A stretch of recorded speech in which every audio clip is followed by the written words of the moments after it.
Well, there you go. It's a Monday, and I picked our alternate open, and very entertaining, almost entertaining as much, Matt, as a World Series. That was a wild, last two games.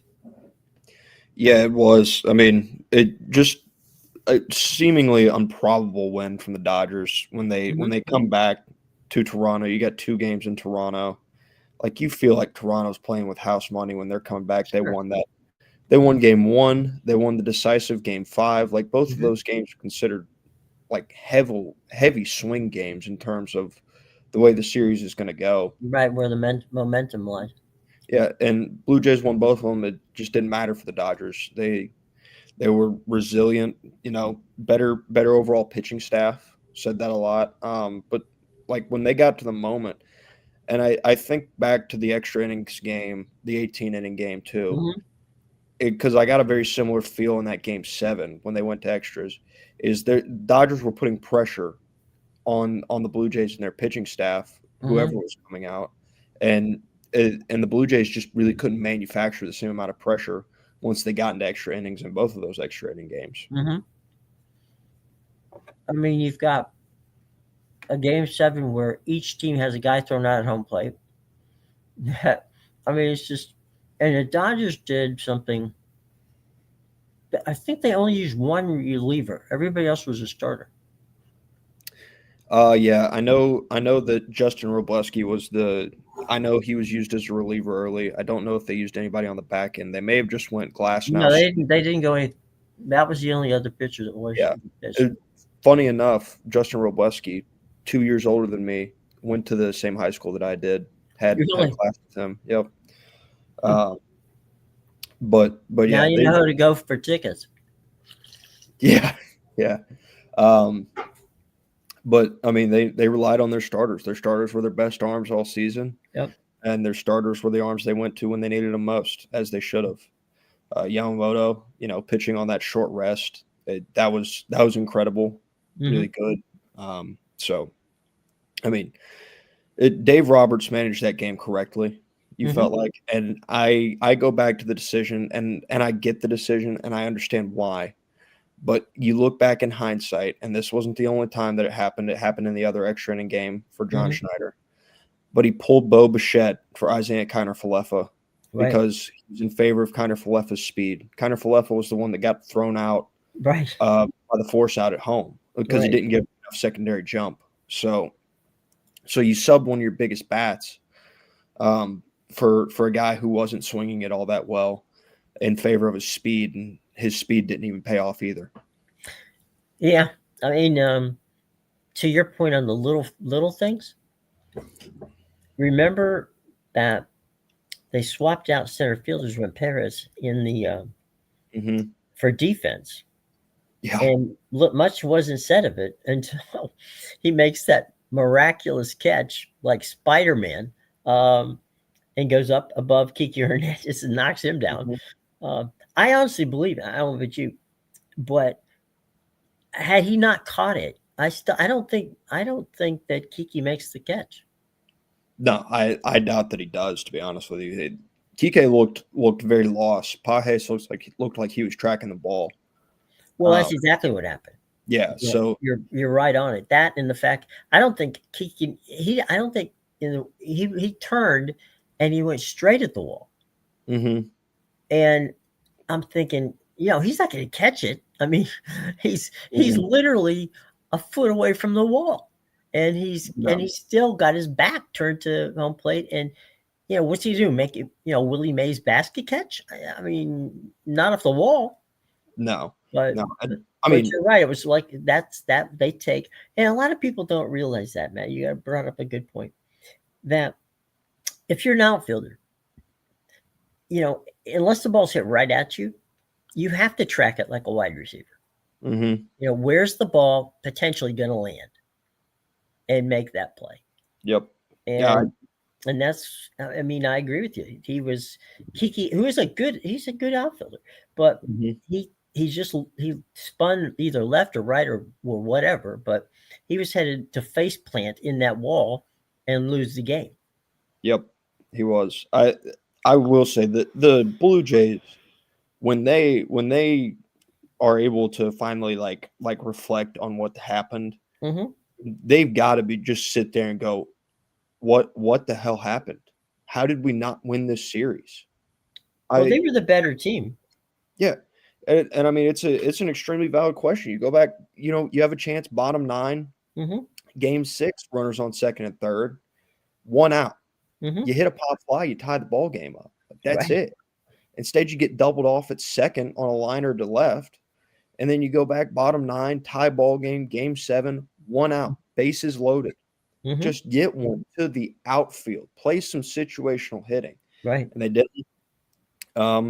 Dodgers, they say the solo home run isn't something to be scared of. It can't hurt you, but it was the death of the Blue Jays in game seven. Mm-hmm. And then you get Will Smith coming up and putting the icing on the cake. Mm-hmm.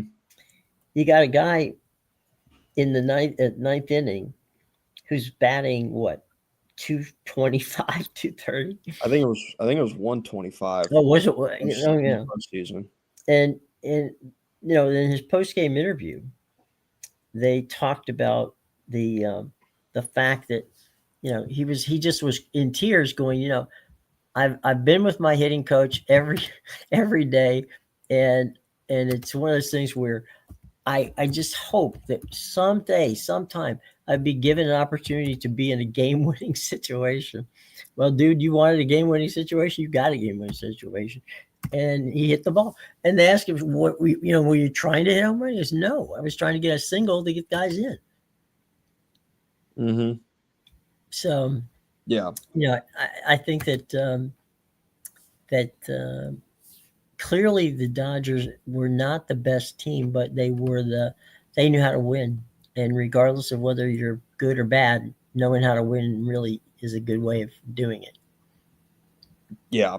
Yeah. And I mean that's what it came down to. It really felt like in those late game situations is the Dodgers had been there before. Mm-hmm. Like the moment didn't feel too big. And Mm-hmm. in game 6 and 7, the moment felt a little big for the Blue Jays, to be honest.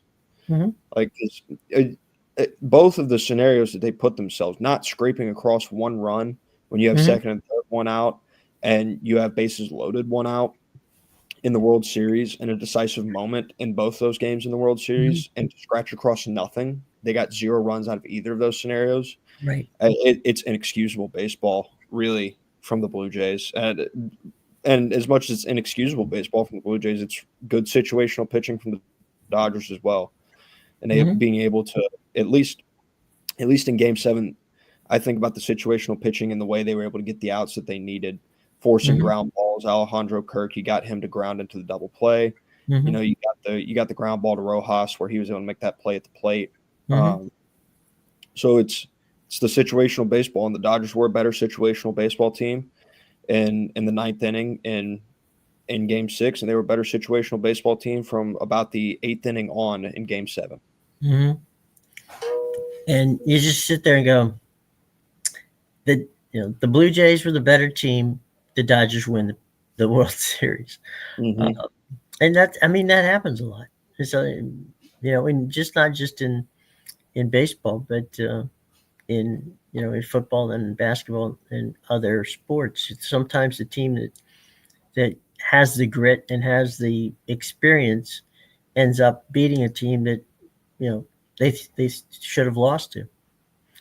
Yeah. So it is what I will go on record saying it's one of the best World Series I've seen in the last decade. Mm-hmm. Yeah. I mean, There wasn't a time during any of those games except for maybe the one little blowout. And I guess the game 2 is a blowout. mm-hmm. So 6 out of the 7 games were nail biters the whole way through. Yeah. I think what was it? Was it game 5 that was 6-1? There was one of them in LA that was 6-1. Yeah. Yeah. So that was really the lone kind of like snoozer, I guess, Mm-hmm. which wasn't really even much of a snoozer. Got off to a hot start on that game. But yeah. It was some good baseball.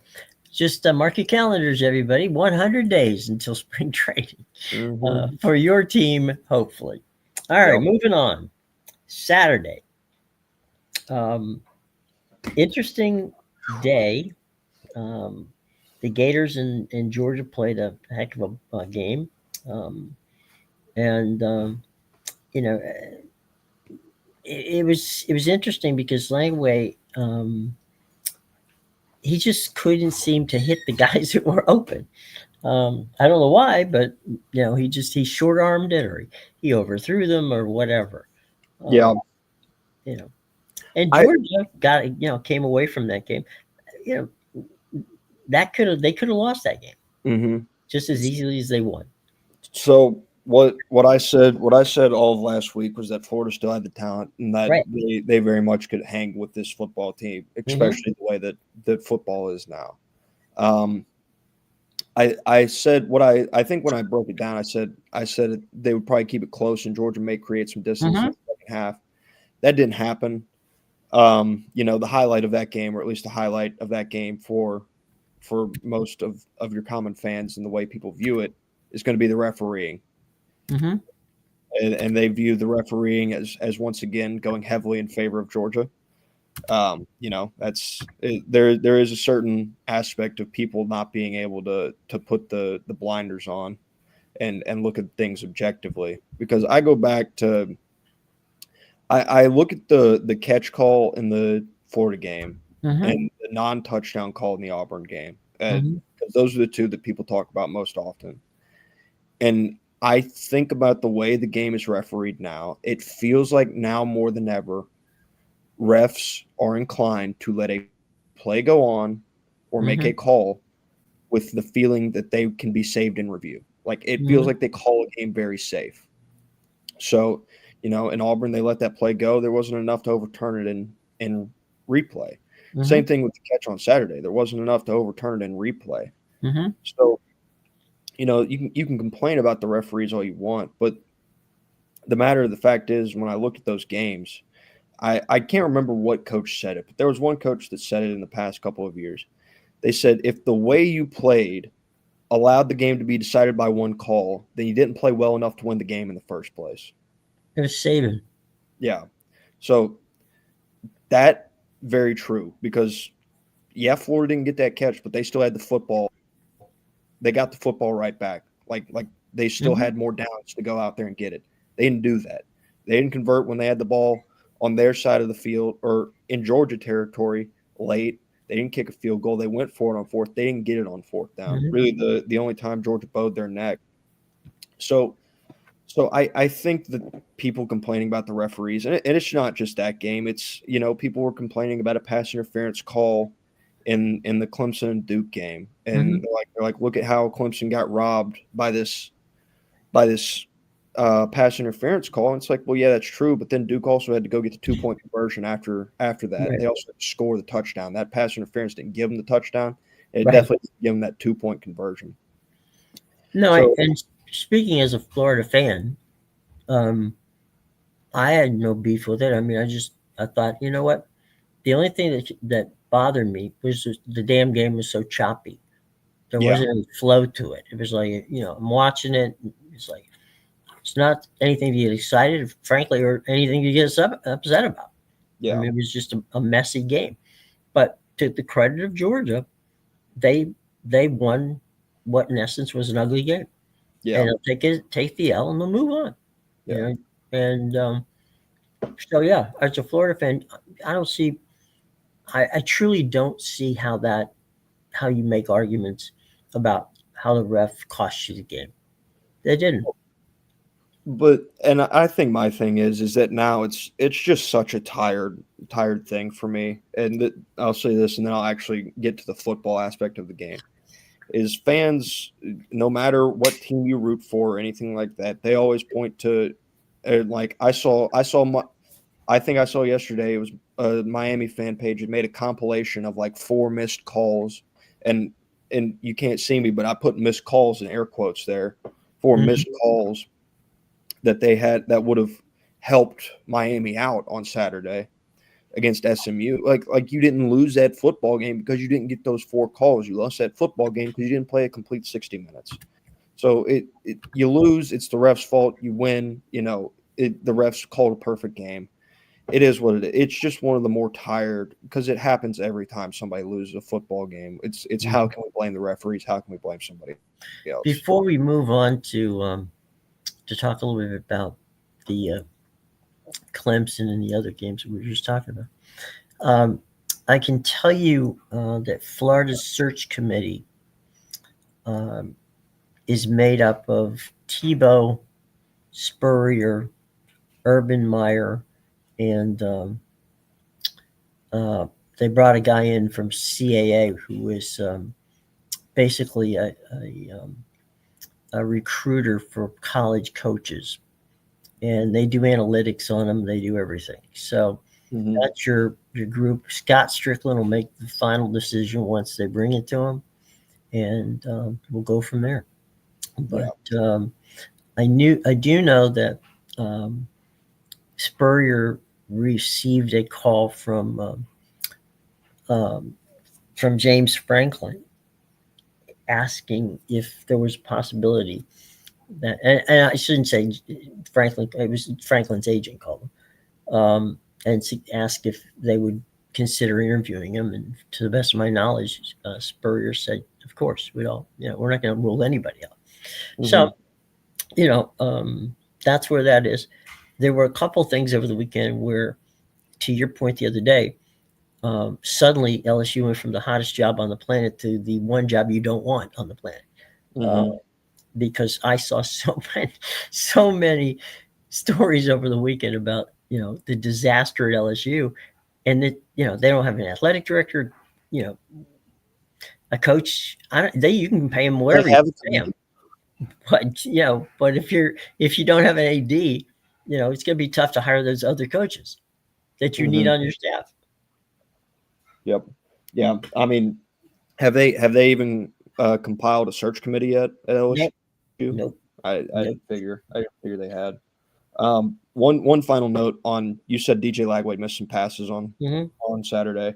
I thought the in-game segment they did on his timing and his footwork was really good and really insightful, because it is true. His footwork is behind in terms of when he's set to throw versus when his receivers make their breaks.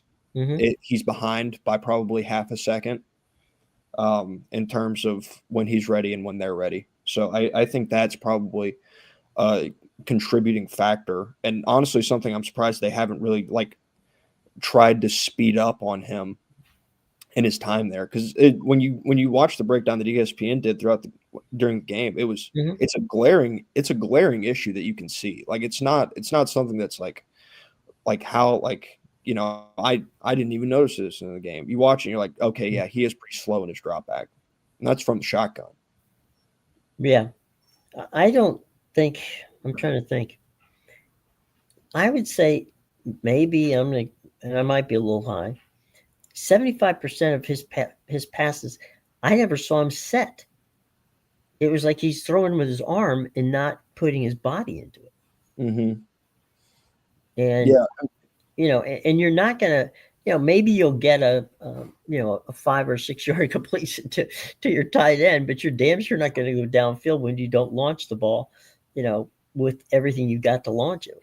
Yeah, I mean, I look back at that pass to Sturdivant that is the controversial call, and you look at it and you look at the way he chose to play that, is he ran towards the line of scrimmage and then threw the ball. Why would he not set his feet and throw the ball? If he sets his feet and throws the ball, that's a touchdown. Yeah. There is no controversy. He didn't do that. He ran towards the line, decided to throw off platform. I don't know. You mentioned Miami. I think a couple weeks ago, I don't know exactly when it was, we said that, Mario Cristobal is a hell of a recruiter, but his game coaching skills are not necessarily there. And we just thought, well, they're going to lose a couple down the road here, and it's going to be, vintage Mario Cristobal. Well, if you wanted another vintage Mario Cristobal game, you got it on Saturday. Yeah, I will say the receiver, I don't remember. I think it was Tony that was running the route on Carson Beck's game-ending interception. Yeah. Mm-hmm. He floated upfield. They were at like the 7-yard line. They were Mm-hmm. inside the 10, well inside the 10. Mm-hmm. And he floated upfield on a kind of a mid-level crossing route. Mm-hmm. He floated upfield, allowed the DB to undercut it. So for as much as that was Beck's fault, that was also the receiver having a miscommunication. Sure. But Miami finds a way to lose again.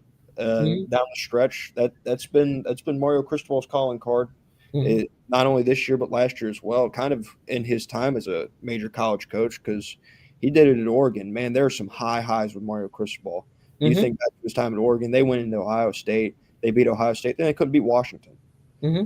It's that turnaround. Mm-hmm. It's you got really high highs, but man, there are some confusing lows. And when Mario Cristobal is your head coach, and that's the way it's been. You think back to the way they lost to Georgia Tech 2 years ago. That was just an absurd way to lose a football game. You think back to last year and the way they lost to Syracuse, and Mm-hmm. they struggled down the stretch. So this is par for the course for Mario Cristobal and his teams is they falter down the stretch. Yeah, they can't close. And you evoked the name Clemson, who lost another game this year. This is kind of like, doesn't anybody want to win the ACC? Mm-hmm. Well, I was paying attention. So the two of the top teams in the ACC lost on Saturday. I said the entire top of the ACC went on the road. Right. That was true. 2 out of the 4 lost. Louisville went on the road to Virginia Tech and they won. Right. And Virginia went on the road to Cal and they also won by 10, which I thought was very telling because that's a cross-country trip. That's a tough road trip for Virginia. And then obviously Georgia Tech went to NC State, and honestly, they got it handed to them at NC State. And which nobody had that on their bingo card. Unless you're an NC State alumnus.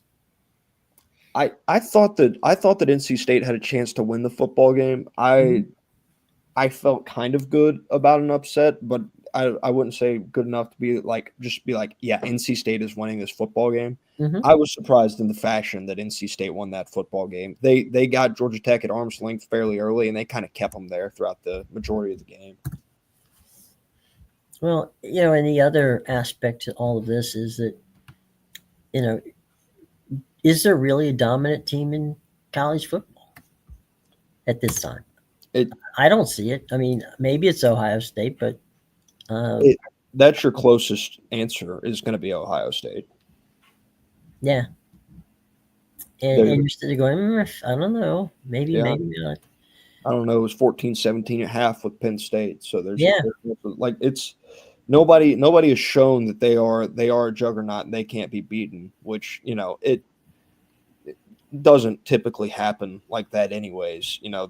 They're really good teams. Sometimes don't always give it their best, but they can still win, especially in recent past. Like there have been a lot of really good football teams that have played some confusingly close games to teams that you would expect them to just kind of go out there and handle. I think Ohio State being at home, that doesn't make you feel as good as the fact that it was close. But then I look back to last year, they had a close call against Nebraska, it was Nebraska last year. They had a close call against. That was at home. They lost to Michigan, unranked Michigan, really bad Michigan last year at home. So, their struggles have come at home, right? On Ryan Day at Ohio State. What about? I mean, we talk about the ACC and I don't know if it's parody or disaster, one of the two.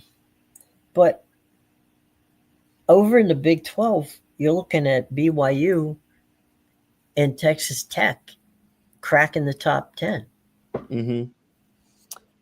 Yeah, with BYU, it's a curious case. I think Bud Elliott was the one on Twitter that pointed it out. BYU has one win inside of I think it's like the FPI top 30 or something like that. Right. It's some power ranking index. They have one win inside of the top 30. It's like the Ken Palm version of college basketball is Utah. Yeah. Yeah, but if they won this weekend, it'd be win number 2, which would be big. But it's something that matters, and it's a team that I'll be curious to see come Tuesday night how the College Football Playoff Committee handles it, because Mhm. their reinvented mission is that they're going to look at the strength of schedule and like the people you play, and more of a whole body of work and who you've played as opposed to just record, which I think some people asked for. I think other people kind of wanted it to be record and merit based.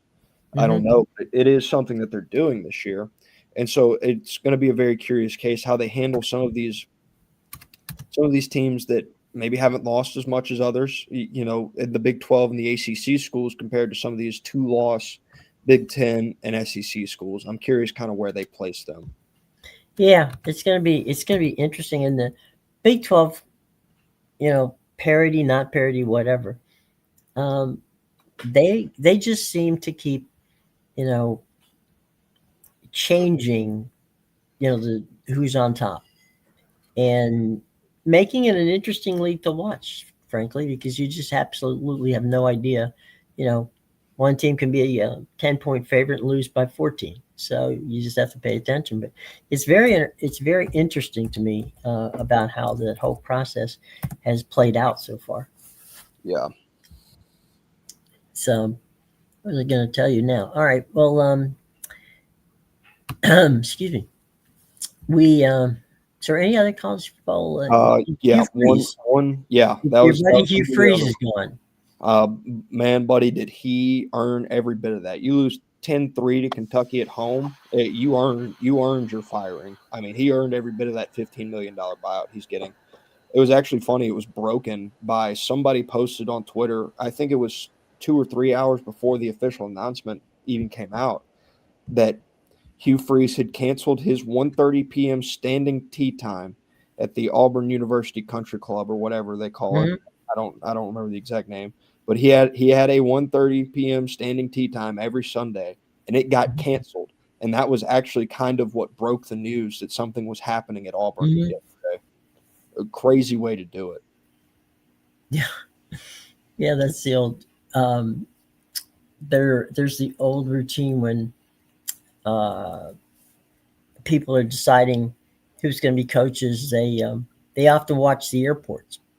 The Hmm. not the commercial airports, but the Yep. private airports where the jets come in, Yep. and they'll just sit out there and scout and figure out how. I mean, there's been a lot of coaches that you can look at, and it was broken from the airport where Yep. somebody tipped them off that wait a minute, this plane's coming in from Los Angeles. Okay, let's see who's on it.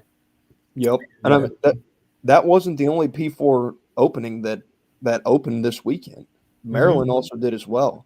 And with Maryland and Auburn both opening, it almost makes you feel like that early in the week stuff, a lot of smoke came out mhm. about James Franklin and Virginia Tech. And it kind of makes you wonder, because correct me if I'm wrong here, but Jimmy Sexton is James Franklin's agent. Yep. So it makes you feel or wonder if James Franklin to Virginia Tech was a leverage play by Franklin, because both Maryland and Auburn fired their head coaches this weekend. And again, we said it as soon as he got fired. I think James Franklin at Maryland is a really good fit, and Mhm. I think they could have the resources necessary to be able to give him everything that he had, or not everything, but a really similar, at least financial deal to what he had going on at Penn State, because that's the flagship program of Under Armour. Under Armour. Mhm.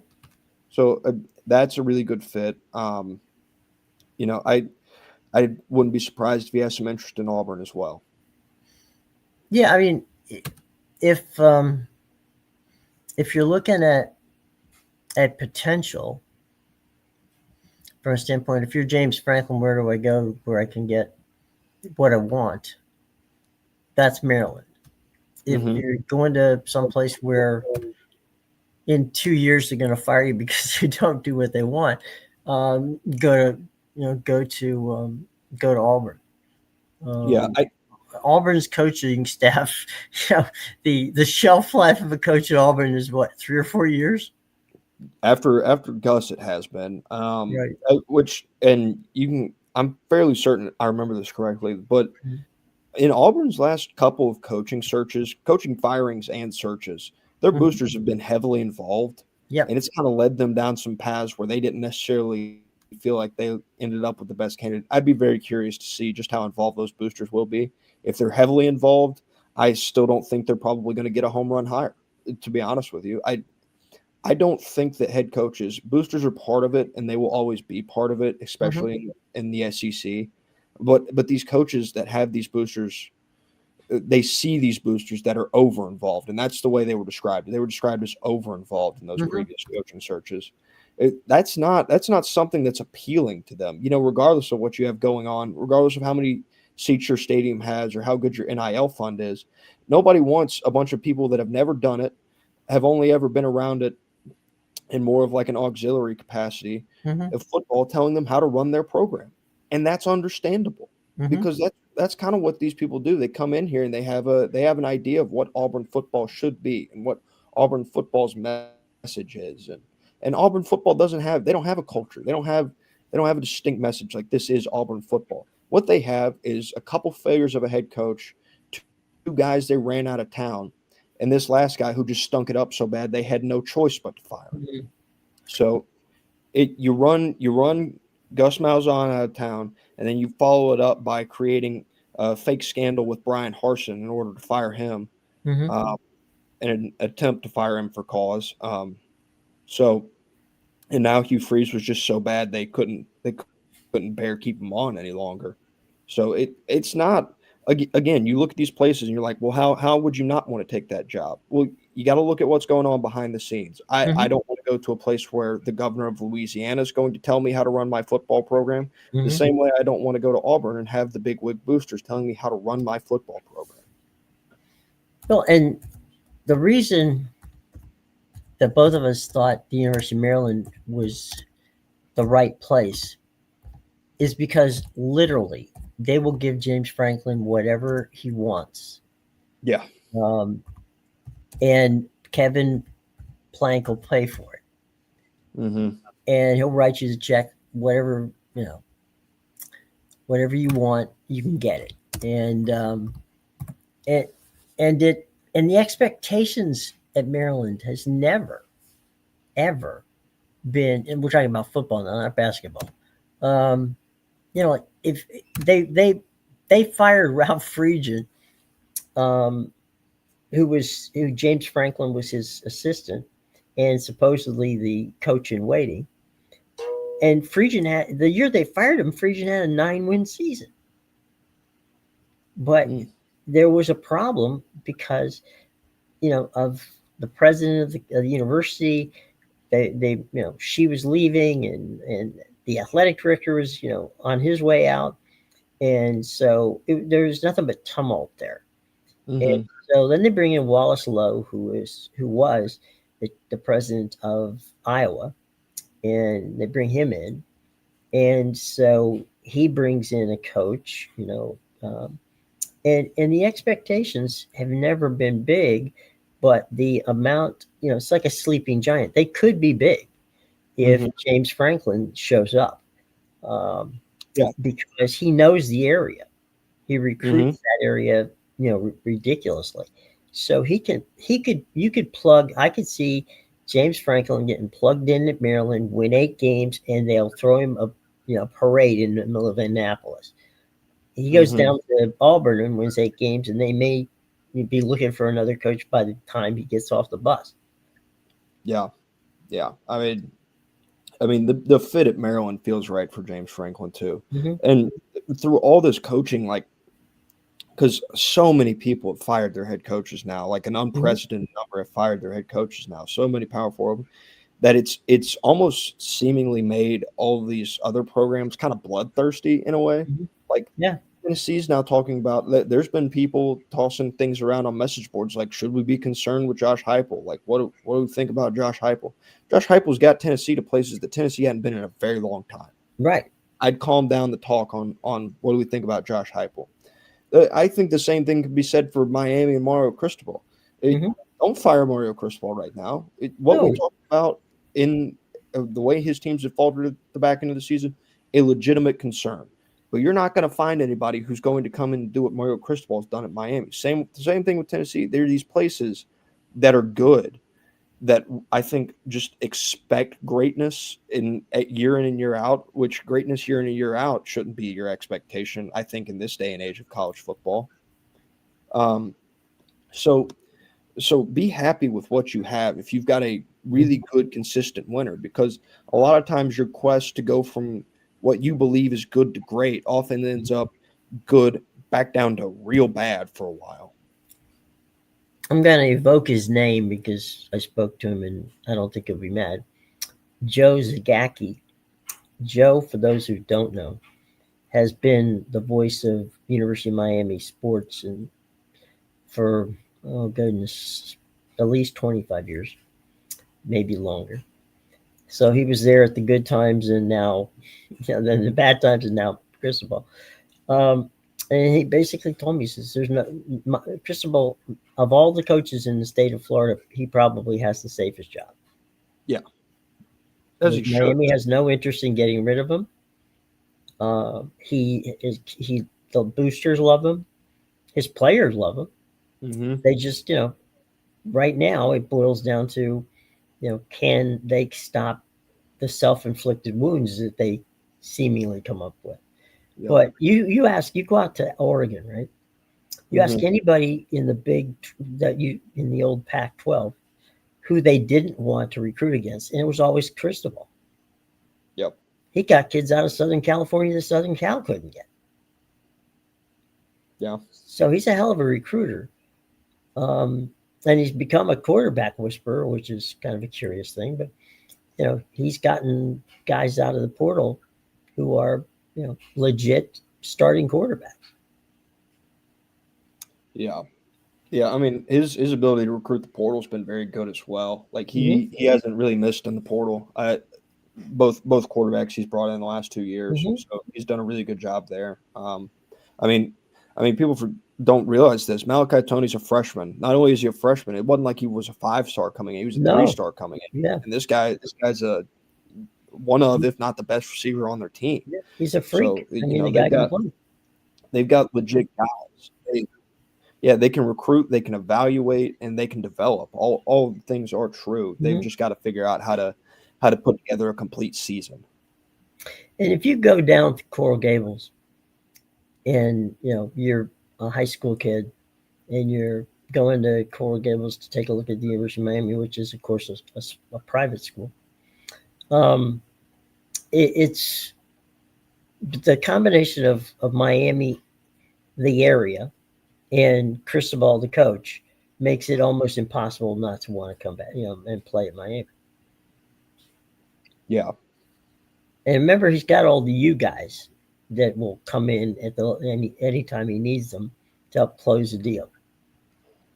So I think that's always a really good sign. Like it seems like a sign that always gets brought out after coaches leave. Mainly Brian Kelly is the most recent example I can think of. But there are some coaches where they're he didn't have a great relationship with the former players. I think a really good relationship with former players is honestly a really good sign of just how bought in and well connected your head coach is with your university. Oh, there's no question. I mean, look at, we talk about Saban's success, there are guys who, was on his first team that, show up every week and make sure that, everybody's, happy and just, basically part of the Alabama family. And, Spurrier created that atmosphere. Bowden's created that atmosphere. Trying to think, Harbaugh, when he was in Michigan, created that kind of atmosphere. And, now Miami's got it. It's not uncommon to see, a Ray Lewis at these games, or, Melvin Bratton, or some of these guys who were superstars on those, teams that we all remember as the U. They're there, and, they'll sit down, Ward and Sapp, all of them, they show up every home game, And you're looking at an all-star team on the of alumni just standing there saying, "Hey, look, you've got the U on your helmet. That don't embarrass me." That Mhm. was that was that was Warren Sapp's great line where when he this one kid who took his place, you know, played the position that Warren played, and he wanted Warren's jersey. And so Warren, at the first game, comes up to him and says, "Kid, you better earn this jersey because otherwise I'm going to have it taken off." So there's fun and atmosphere, and I think that's, as you said. I mean, that culture of how many players want to come back and just hang with you. Not get involved. Just we're here. If you need us, coach, let us know. And go to practices and all that sort of thing. So it does speak volumes of the person that you're doing it.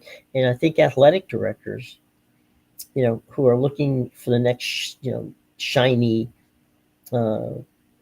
head coach, can sometimes miss the fact that the person they're looking for is never going to go there because of the criteria that you've laid down. You're going to get a name, but is it going to be the name that you want? And I don't think that's the case. Yeah. Yeah, absolutely. So, and recruiting has changed so drastically with NIL and all that other stuff. Um, you really want somebody who's a personality. A high school kid who's got a personality, who speaks well, and academically is good. Because Miami, for all the grief that they took, Miami's not. You know, they just don't turn the other way and say no. We're going to get this kid on the team regardless of what his grades are. Yeah. So if you have to, they'll send you to junior college for a year just to get your grades up to play. Yeah, I think that's something that using JUCO to your advantage is Mm-hmm. something that people have always done. That's not anything, but it's an effective tool to use for these Mm-hmm. guys if they really want to go to the University of my. I think now more than ever, recruiting and being able to recruit, because the JUCO path is less likely and less likely unless these guys just have something that's in like a 1.5 range or something like Right. that in terms of a GPA. Because these guys can, okay, I can't get into the University of Miami. Guess who else is offering me, Mm-hmm. 6, 7 figures to go play football at their Mm-hmm. university? A litany of other P4 schools. So that it's harder than ever to really be able to recruit well at Mm-hmm. a university that has academic standards the way that Miami does and the way that Notre Dame does some of those Mm-hmm. schools. So I think kudos to them. I mean, obviously he's the head coach of the football team, and Mm-hmm. they can push some boundaries per Right. se on some of the requirements for admittance, but there's not like a endless amount of limits they can push. There is a certain point where you have to go like, all right, like we can't just let this guy in here just because he's that good at football. You know, not that stray way off topic because we'll get to the NFL. Fortunately, there wasn't that many games of interest in the NFL yesterday, just a few. Um, you know, I over the past couple of years, I've gotten some parents whose kids are now in high school and they're ready to, they play football, and they want to know, what is it that they need to do to get ready. So they're not quite seniors yet, so they got some time. And I tell them two things. One, have as good a GPA as you can possibly have. If you've got that ability to be a student of a 3.0 or a 2.5 or something like that, whatever, right? Get that moving. And secondly, take some sort of communication class so that you can understand how to be interviewed or how to represent the university when you're out, you know, on the road or at home for that matter.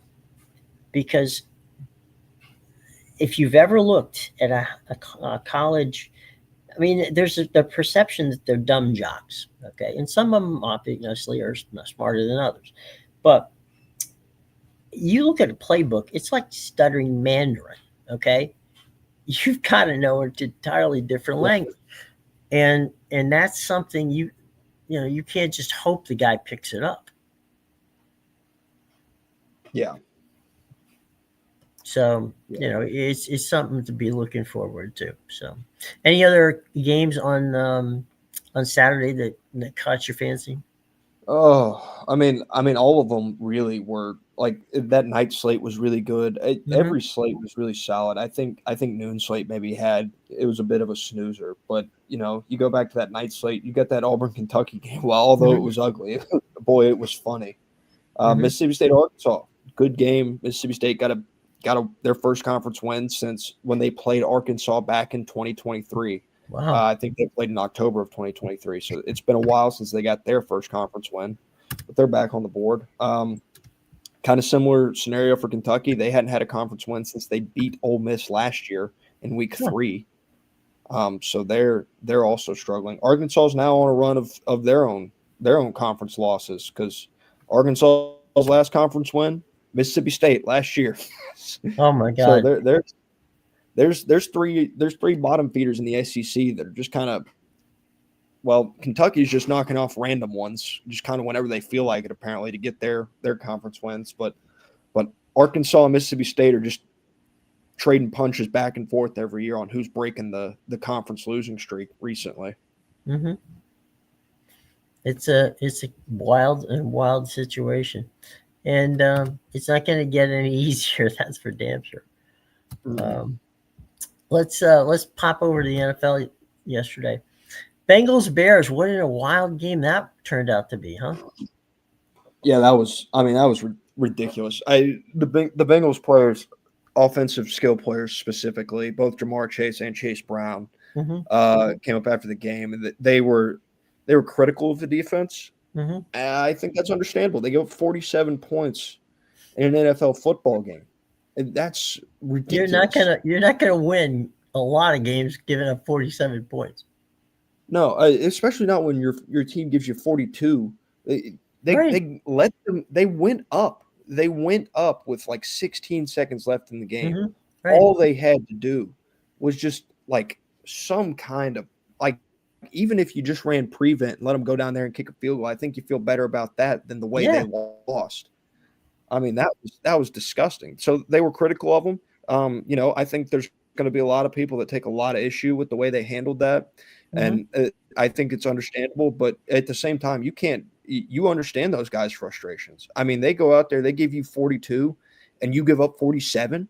I mean, that's ridiculous. Joe Flacco I had was gonna another say career day, Joe Flacco and had and possibly one of the best career days of his entire career, and he lost.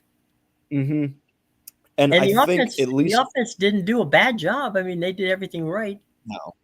No, I think if at least if you're a Bengals fan, this game should give you some solace in the fact that Hmm. you now know, even if Joe Burrow had been healthy, it would Hmm. not have mattered this year. Your Right. defense is that bad. I also Hmm. think it's probably going to spell the end of the time for Zach Taylor in Cincinnati, just Hmm. because when that defense is as big of an issue as it's been over the last Hmm. 2 years, the amount of capital they've put into that offense, and then the last 2 years, the amount of draft capital they've put into that defense. Yeah. You know, right now it's kind of been, to be honest with you, Cincinnati's in a really similar situation that LSU's been in the last couple of years. Hmm. Their offensive line was an issue. That's great. Now you get the offensive line fixed. Now your defense is a problem. Right. And I mean, the offensive line still may not even be fixed, but they have a world of problems.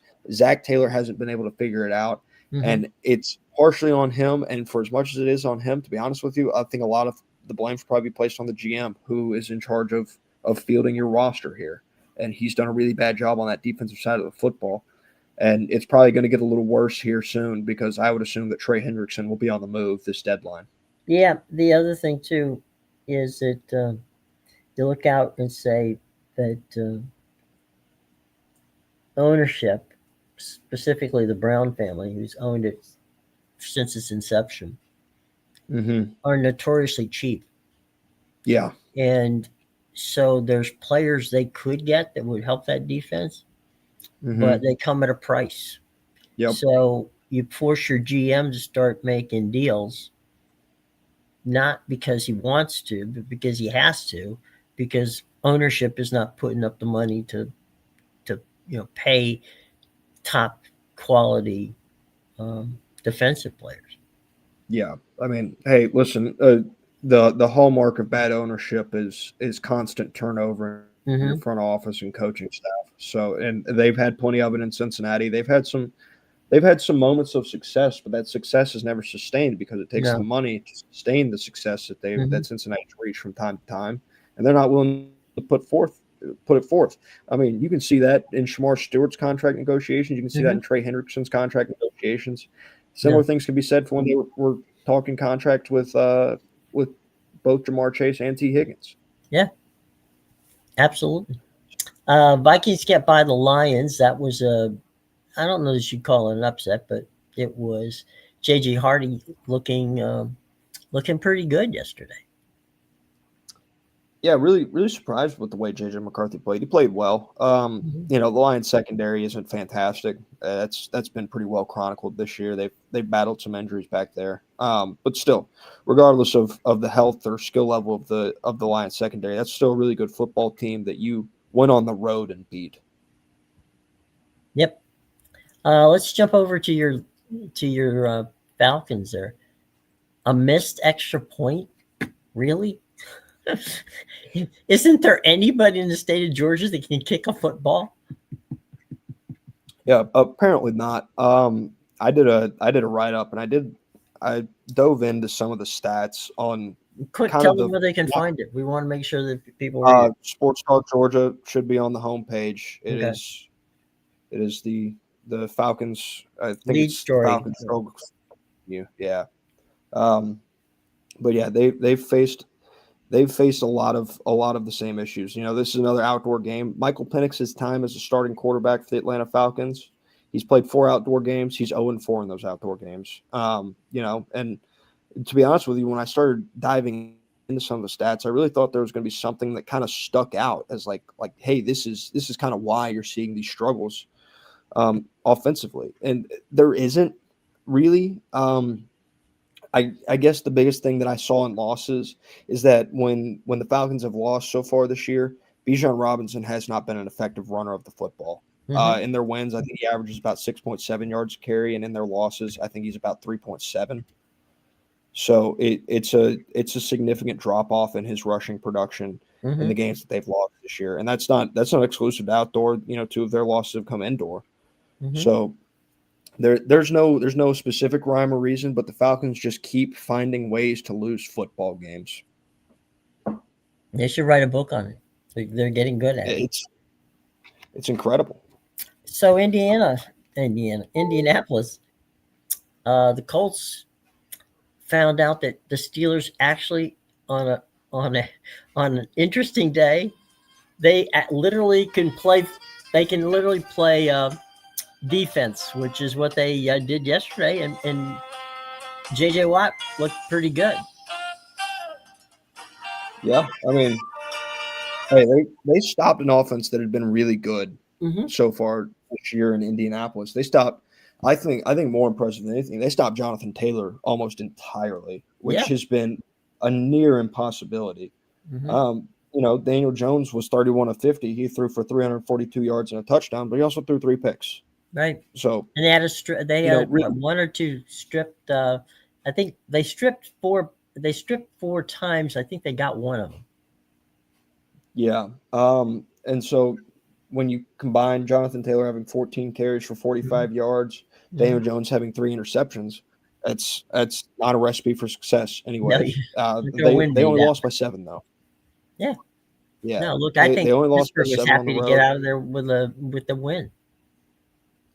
hmm And next week, I think that Falcons defense is going to have their hands full in Berlin at 9:30 in the morning with Jonathan Taylor. I don't Mm-hmm. think the Falcons are going to be able to stop that running game. They weren't able to stop the Dolphins running game.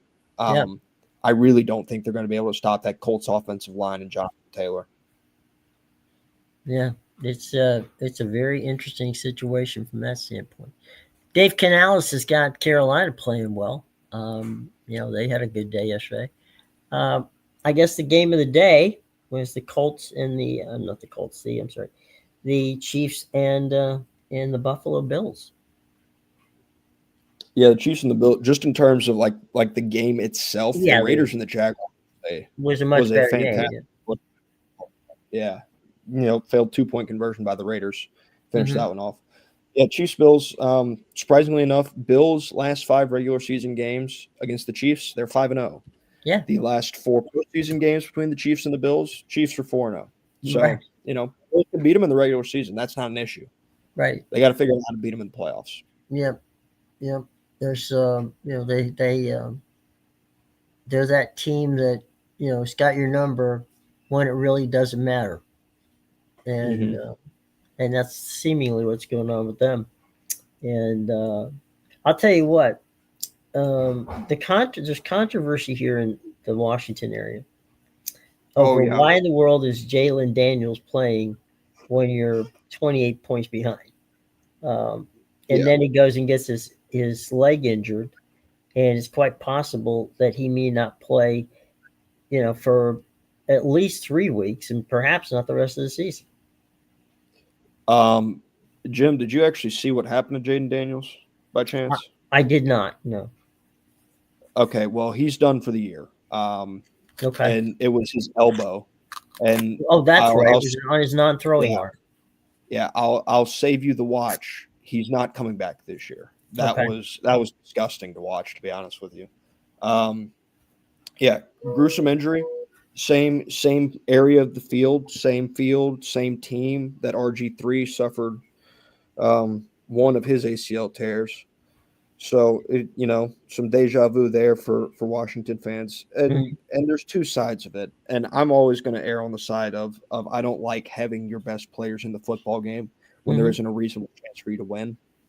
Um, but there was also that other side of it, and John Gruden talked about it this morning on the like Wake Up Barstool show on Fox. Mhm. Saw a clip of it where he talked about. He said that is true, but there is also a part of Washington and that coaching staff that probably wanted to get them some rhythm and Mhm. flow back in that offense late in that game when they felt like they had the reps available to do it against another Mhm. team, because Jaden Daniels has been out injured, and they haven't really gotten that offense going since he's kind Right. of came in and out from injury.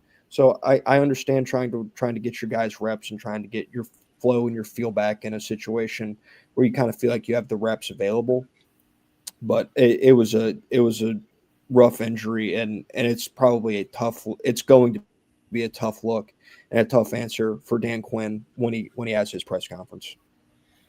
Yeah, which is in about 2 hours. Um, it's because they will have had the MRI done, and Hmm. they will know pretty much what's going on. I know that earlier, I don't know if it was in warm ups or where.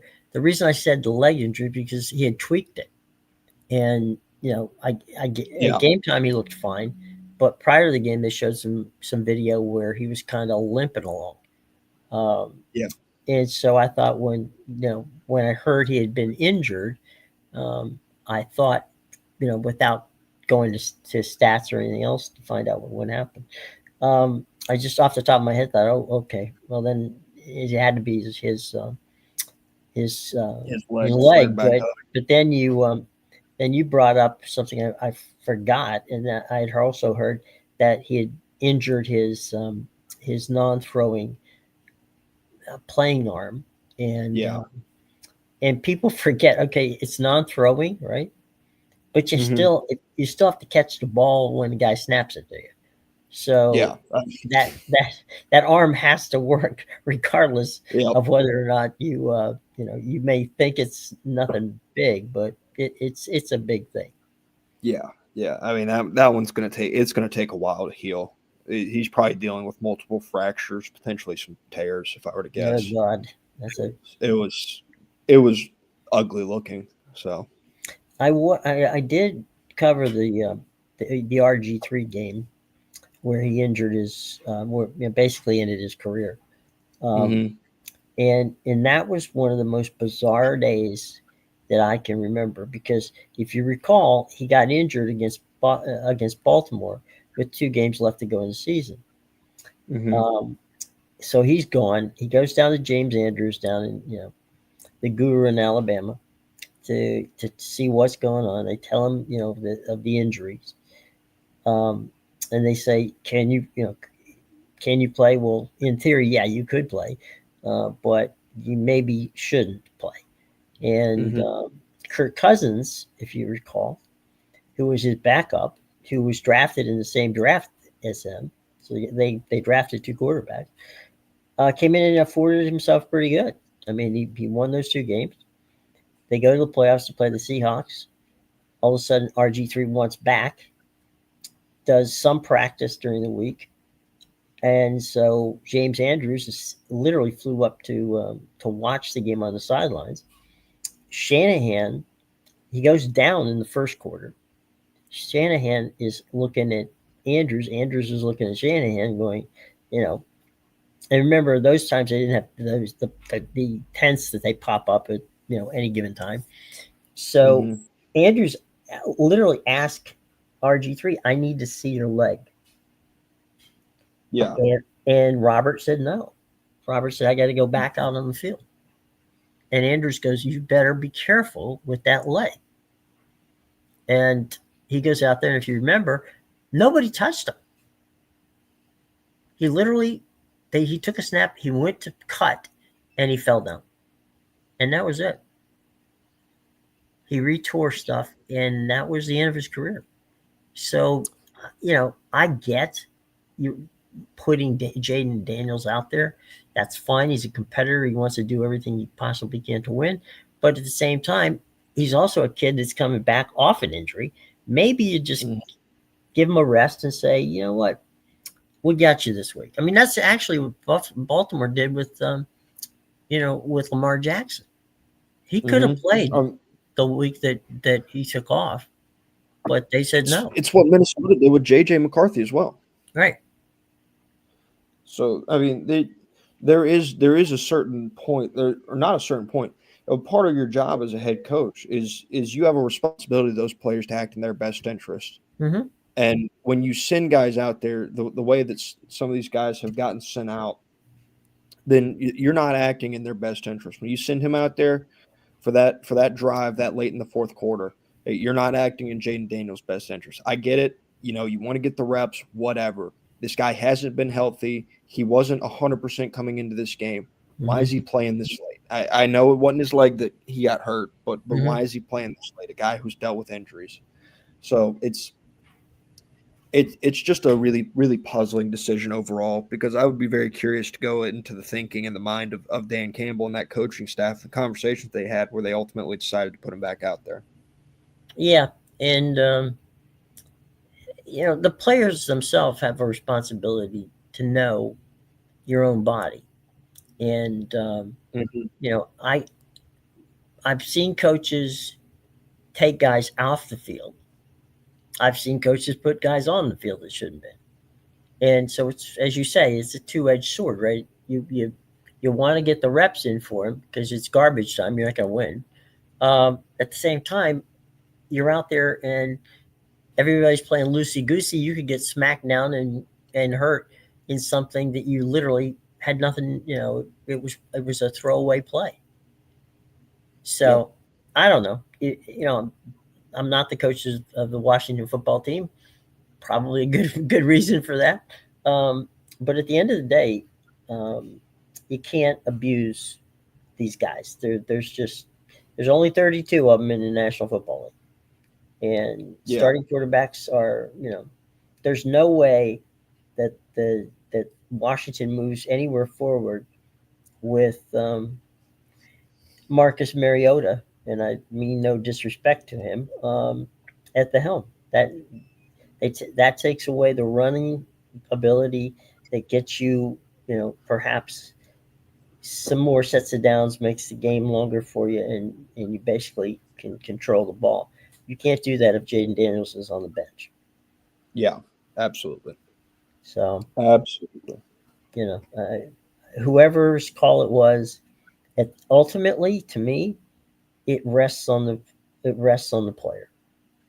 Yeah. Because you could say, well, gosh, he's fighting for his job. Jaden Daniels is not fighting for his job. No, he's not That fighting job is anybody for there. his job. He's not going anywhere. And if he were to have walked into, the coach's office, on Monday and said, you know what, coach, I just came back from the doctor, and he says, we're not going this week, maybe not even next week. Mm-hmm. But players usually aren't wired that way. No, they aren't. And they don't want to say that. And so, hell, Baker Mayfield, I think in the game last week, I think he got hurt. But Baker, is one of these guys who plays, and that's what cost him dearly in Cleveland, was he played when he was hurt. Yeah. And rather than, call it on himself and say, hey, okay, gotcha. I want to play, but if I do play, it's not going to be a very pretty situation. Yeah. I also think it's kind of important because think about the way that people it's stuff that the media kind of drags people for. I mean, Carson Wentz was playing on a torn labrum when he played Thursday Night Football against LA. No, that was terrible to watch. Yeah, Kirk Herbstreit was like this is he was kind of giving it to him. Nobody knew that he was playing with a torn labrum. So you go out there and you play hurt. Everybody criticizes your performance. You don't go out there and you're hurt, and everybody's questioning your commitment to the team from the outside. So, I don't think the teams are necessarily questioning the commitment from these guys, but you have media noise, no matter which way you choose to go about an injury situation, it feels like. They teed this up before the season. I mean, they said, okay, well, they drafted Jalen Daniels. He escaped last year without getting hurt badly. It's only a matter of time. It's like, well, yeah, okay, fine. That's you rarely see a player, especially in the National Football League, especially a quarterback, who doesn't get tweaked from time to time. It's going to happen. So at the end of the day, I don't know what to tell you, boys and girls. The boy is the boy, the gang is the gang. I got nothing in that regard. You just have to take a deep breath and roll with it. And I will give that credit. I give credit to some of these baseball guys. Some of these baseball guys will say, you know what, I'm not ready yet, or they'll go out and do a rehab start, right? And they'll come back and they'll realize, well, wait a minute, I just gave up 4 runs to a Double-A team. Maybe I'm not ready yet. So, but then again, the season's longer, and the shelf life of baseball players are usually longer than shelf life of football players. Yeah, if you're a baseball player and you've missed 10 games, what's another out of 162? Yeah, if I miss 20 games in a baseball season, guess what? I got 142 other ones that I can go play in. Right. So there's ample opportunity there. That does probably change the shift in thinking. Well, in the same way, they do load balancing, the same way they do load balancing in the NBA. I mean, you'll see times when they're either ahead or behind. They'll just yank one of the big stars out and set them on the bench and go, what the hell has happened? Well, what happened is Steve Kerr just put Steph Curry on the bench because we're up by 30 points and we're going to make it to the playoffs and I need him in the playoffs. So they're playing, they're not even that concerned about seeding. They're just get me to the playoffs and we'll go from there. Yep. Absolutely. So anyway, we got to get going here. Any last words on what's going on tonight or reflections on what happened the weekend? Not tonight in particular. The only statement that I have to say is vote Ceddanne Rafaela for the Platinum Glove. He deserves it. He had what was it like? He was top 3 in outs above average. He played 2 positions this year. He played center field, the best center field there was in the major leagues this year. And then when he was forced into second base by injuries, he played a really good second base during his time there. He is he is a piece that when you look at it, and there's probably going to be 1 to 2 guys that may edge him out, and based on what platform you're looking at in terms of defensive metrics. But when he was in center field, that entire Boston Red Sox fielding unit as a whole became a better group because Cedar Rafaela was controlling center field. He deserves the Platinum Glove. Go vote for him. There you go. Fair enough. All right. Final thoughts. I will be back along with Matt tomorrow, and we'll talk a little bit about Monday Night Football. But there's a lot of rumbling going on with regard to the potential of realignment again in college, and I, for one, have no idea why you'd want to do that right now. But we'll talk about it anyway. Y'all have a good day. Thanks for tuning in, all you folks, and we will see ya tomorrow.